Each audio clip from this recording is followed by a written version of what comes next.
Mom's sick. So I came instead. The little girl walked into the job interview. What the millionaire CEO did next was unbelievable. Hello. I'm so sorry. Sarah's voice trembled as she pressed the phone to her ear. Her breathing was shallow and rapid. A result of the fever burning through her fragile frame. I'm in the hospital. I truly want to come. I've been preparing. But right now Ma'am. The voice on the other end was cold. Unbending. We do not reschedule interviews. If you are not present at the designated time, your application will be disqualified. Thank you. Click. The line went dead. Sarah's arm fell to her side as if all strength had drained from her. She stared up at the stark white ceiling of the hospital room. The pale morning light slipping through the blinds. Her vision blurred. But not from the fever. Her heart sank deep into her chest. A leaden weight of despair. Slowly. Her gaze dropped to the worn leather bag clutched against her side, her lifeline. She pulled it close and opened it with trembling fingers. Inside was her resume.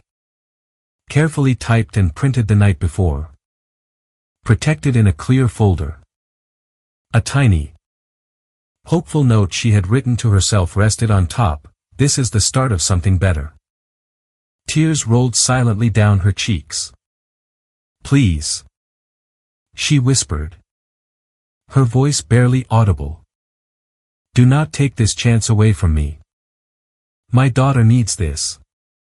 She deserves more. In the quiet corner of the room, a little girl sat curled on a plastic hospital chair. Her legs swinging high above the floor. Her name was Lily. She was 4 years old. With hair the color of honey and eyes as blue and bright as a summer sky. She had watched her mother make sacrifices every single day. Watched her come home late from the diner. Exhausted. Only to sing lullabies before bed. Watched her fix their broken toaster with duct tape and a spoon. Watched her skip dinner so Lily could eat. And now, Lily had watched her mother cry. She did not speak. She simply sat still. Her small hands clenched in her lap. Her face serious beyond her years. When Sarah finally fell asleep, overtaken by medication and fever, Lily stood on the chair, leaned over, and gently brushed a strand of hair from her mother's damp forehead. Then, she climbed down. She tiptoed to the bag, unzipped it slowly, and took the folder inside, the one her mom had looked at every night for a week. She stared at it for a long moment. Then, she turned, walked to the coat rack, and reached for her favorite pink dress. The one with the little white bows on the sleeves. She slipped into it without a sound. Then, with both hands clutching the oversized folder, she padded out of the hospital room and down the hallway. Past nurses and patients and the coffee machine that never worked. No one noticed her. No one stopped her. She found her way to the ground floor and out into the crisp city morning. A cold wind pushed against her small frame. But she didn't flinch. She knew where she needed to go. She had seen the building on the brochure her mother had taped to the fridge. The city bustled around her. A chaotic blur of strangers moving too fast to notice the little girl walking alone. Determination in every step. She crossed streets with the unshakable confidence of a child who believed in her cause. She took the right bus because she remembered the number. She held the folder tight against her chest as though it contained magic. As though it could change everything. 40 minutes later, Lily stood in front of a tall glass building. Towering into the sky like something from a movie. The letters on the front read, Braden and Company. Global Solutions. She took a deep breath. Then walked in. The reception area at Braden and Company was buzzing with the usual early morning rhythm, footsteps clicking against the marble floor. Quiet conversations. The hum of elevator doors opening and closing. Behind the front desk, Charlotte, the receptionist, was flipping through her schedule for the morning interviews when a small shadow appeared across the marble. She looked up. A little girl stood there. No taller than the counter itself. She wore a soft pink dress with white bows at the shoulders. White socks bunched just above her shoes. And a tiny red clip holding back a strand of honey blonde hair. Her blue eyes were wide, curious, and utterly serious. Charlotte blinked, unsure if this was someone's child who had wandered away from a visitor. "Sweetheart," she said slowly, leaning over the counter. "Are you looking for someone?" The girl nodded, clutching a folder almost half her size. "I'm here for the job interview," she said simply. There was a pause. Charlotte tried to process what she'd just heard. "The interview?" she echoed, stunned. "Yes," the girl said again, lifting the folder higher. "It's my mom's. She's really good. But she's sick today. So I came instead." Charlotte stared at her. Around them, a few employees slowed their pace, watching the scene unfold with growing interest. "What's your name?" "Sweetie." "Lily." "And your mom's name?"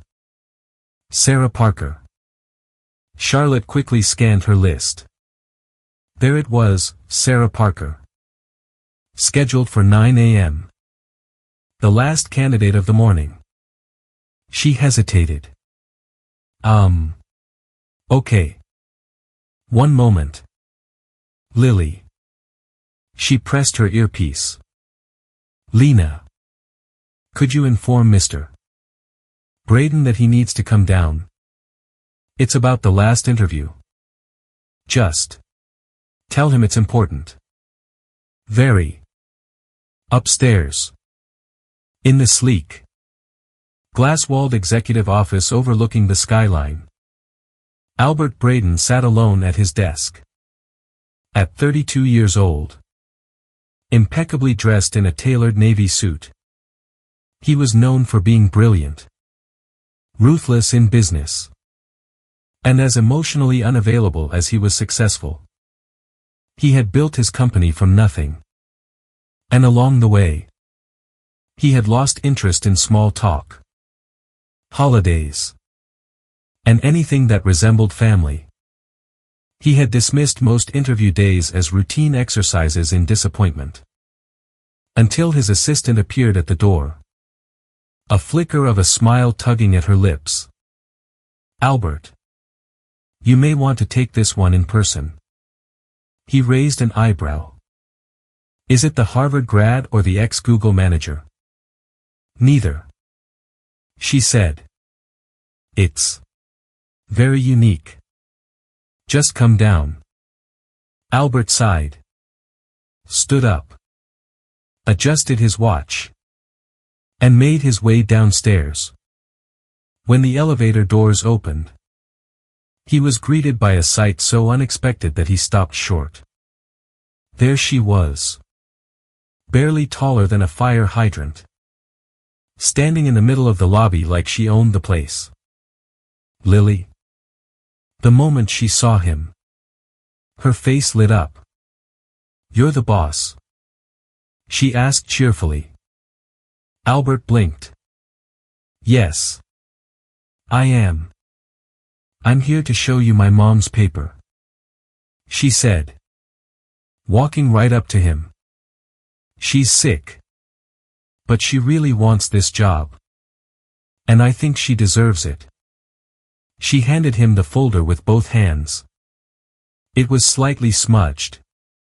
The corner bent. But he took it. The room was silent. Dozens of people held their breath. Albert looked at her for a long second. Then, for the first time in years, the corners of his lips tugged upward just barely. But enough to be real. He turned to Charlotte. Clear my schedule for the next 15 minutes. I am conducting an interview. He turned back to Lily and gestured toward the hallway. Shall we? She beamed and nodded. Inside the conference room, Albert pulled out a chair for her. Twice her size. But she climbed up with practiced confidence. Placing her feet on the bar below, Albert took his seat across from her and opened the folder, scanning the resume while occasionally glancing at her. So, Lily, he said, his voice unusually gentle. Tell me why your mother wants to work here. Lily leaned forward slightly, resting her hands on the edge of the table. Her voice was clear. Not rehearsed. Just honest. Mama works really hard, she said. She cleans houses. And sometimes she's a waitress.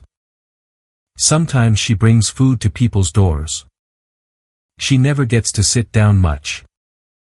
Albert frowned slightly, nodding for her to continue. She never buys anything for herself. Lily added. Even when her shoes have holes. She says. Oh. These are still good. And then she buys me new ones instead. Albert's gaze flickered to the girl's feet, white sneakers with glittery stars on the sides. New. Clean. It made sense now. She always puts me first. Lily said. Her small voice turning soft. Every time. There was a long pause. The city noise was muted by the thick windows. In that quiet, Albert felt something stir inside his chest. Something that had been still for far too long. Did your mom go to college? He asked gently. Lily nodded. She did. She says she loved learning. But she didn't get to finish. Because she had me. Albert's breath caught in his throat. He leaned back slightly in his chair. His eyes never leaving her. She told me. Lily continued. That she didn't regret it. She says I'm her favorite reason to stop anything. That sentence, so pure and full of loyalty, landed with the weight of absolute truth. Albert closed the folder. He could imagine it, a young woman. Bright and ambitious. Suddenly alone with a baby and no support. Instead of running, she chose to build a life around that child. Even if it meant scrubbing floors and missing meals. That kind of strength wasn't listed on a resume. And what do you want for your mom? He asked. His voice low. Lily tilted her head.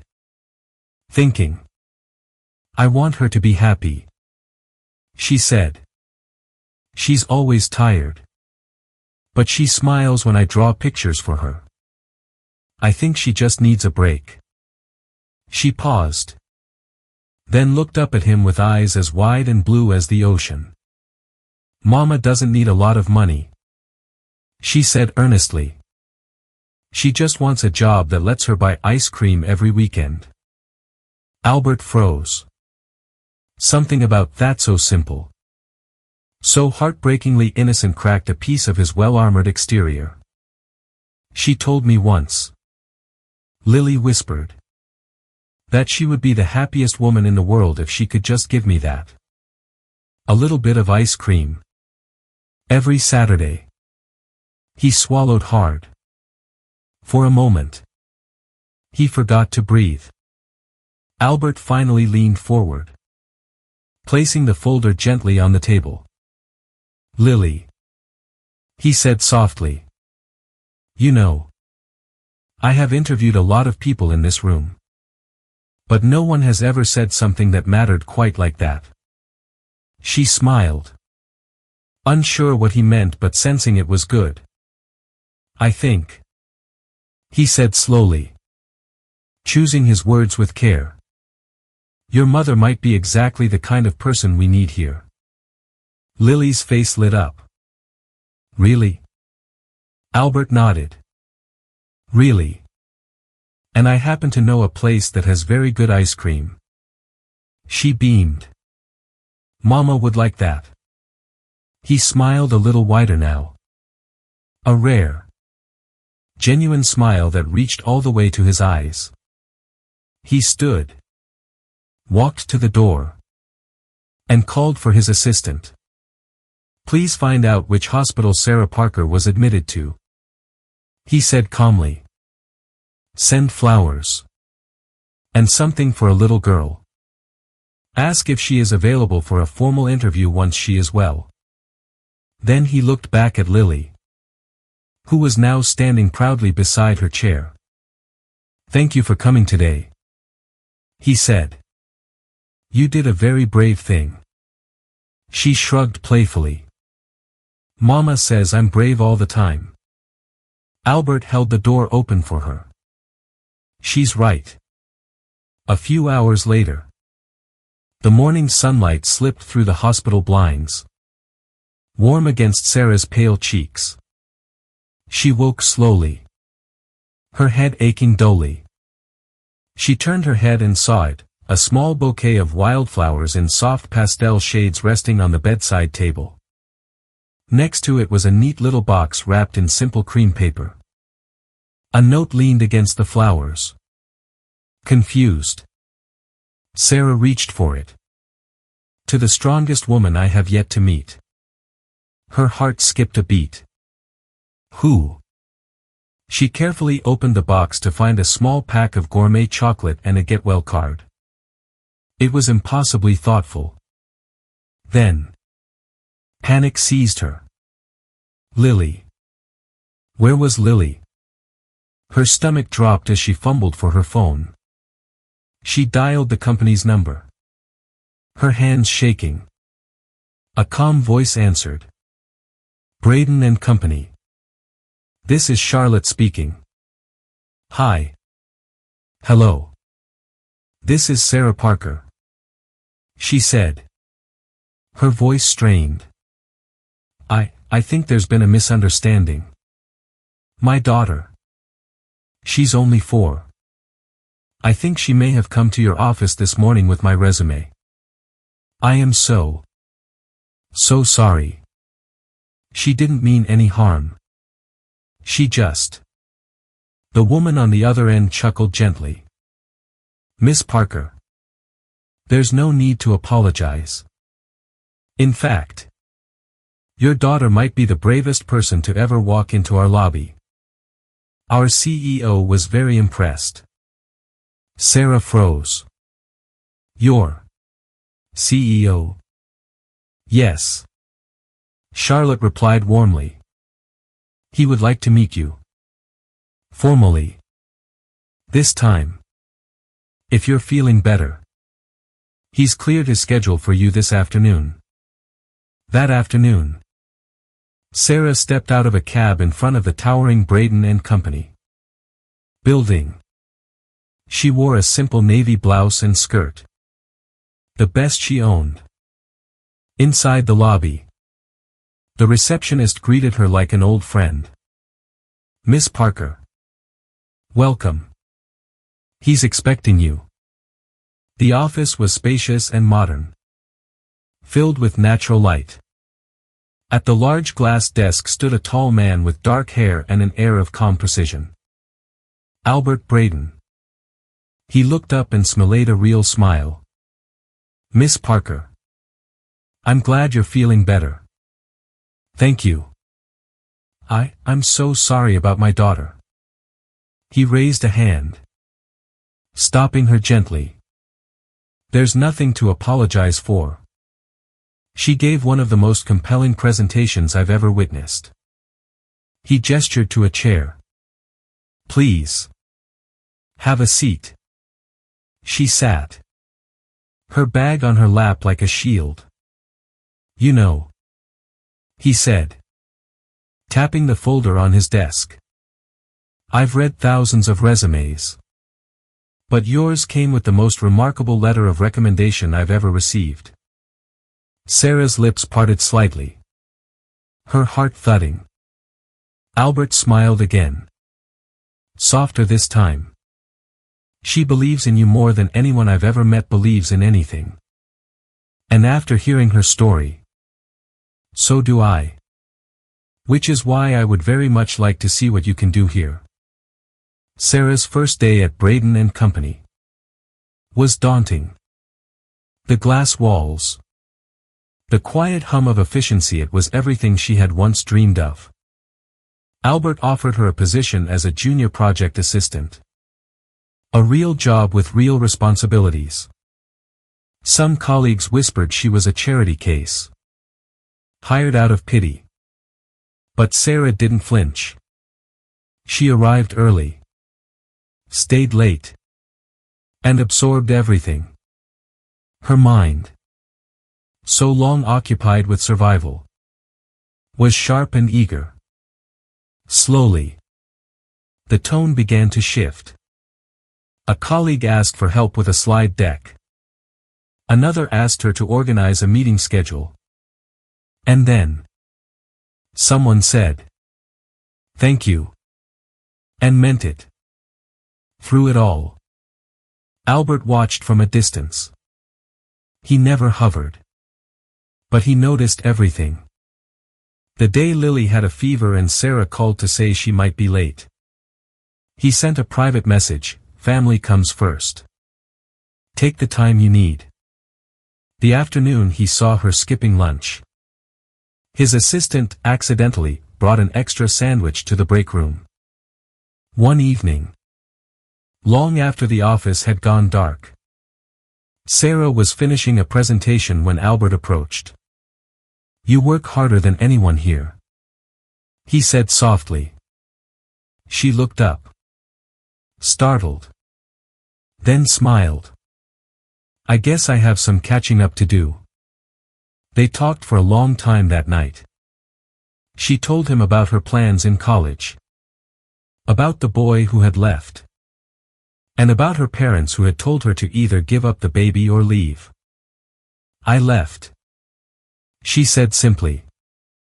"I chose Lily. But I had to let go of everything else." Albert reached across the desk, his voice steady.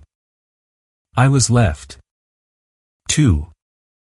She looked up, surprised.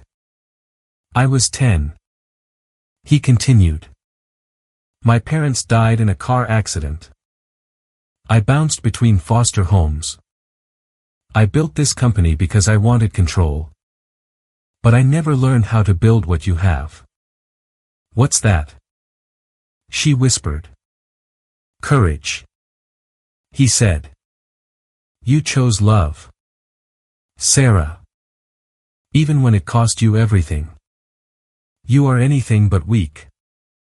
In that quiet moment, respect deepened into something more. And two people long used to surviving alone began to feel the unfamiliar comfort of being truly seen. Months passed.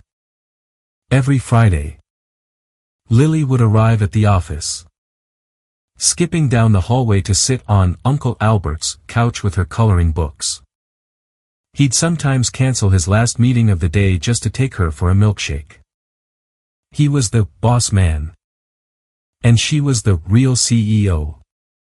One evening, as the three of them were in his office, Lily's small voice cut through the quiet. "Mommy?" Sarah turned. "Can I call Uncle Albert Daddy?" The room went completely still. Albert froze. Sarah stared. Her breath caught in her throat. Lily looked up. Innocent and sincere. Because he always picks me up and brings me ice cream. And he reads to me like you do. And he makes you smile. Tears filled Sarah's eyes. She knelt in front of Lily. You can call him whatever feels right to you. Baby. Then she turned to Albert. Afraid of what she might find in his face. He was already walking toward them. He crouched down. His eyes gentle. And looked from Lily to Sarah. I would be honored. He said. His voice thick with emotion. In that instant, the walls he had built around his heart crumbled completely. They were no longer a boss. An employee. And a child. They were a beginning. A year later. At the annual Christmas gala. The ballroom sparkled. Sarah stood by the grand tree in a deep blue gown. Confident and radiant. She was no longer a junior assistant. But a project team lead. Respected and admired. Nearby. Lily twirled in a white dress. Her laughter echoing. Albert stood a few feet away. Watching them. His smile warm and deeply content. Later. He stepped forward to give a speech. A year ago. He began. His voice ringing with warmth. I received the most unexpected job application I've ever seen.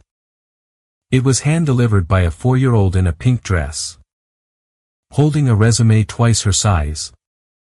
Laughter filled the room. That little girl walked into my office and brought more than a resume.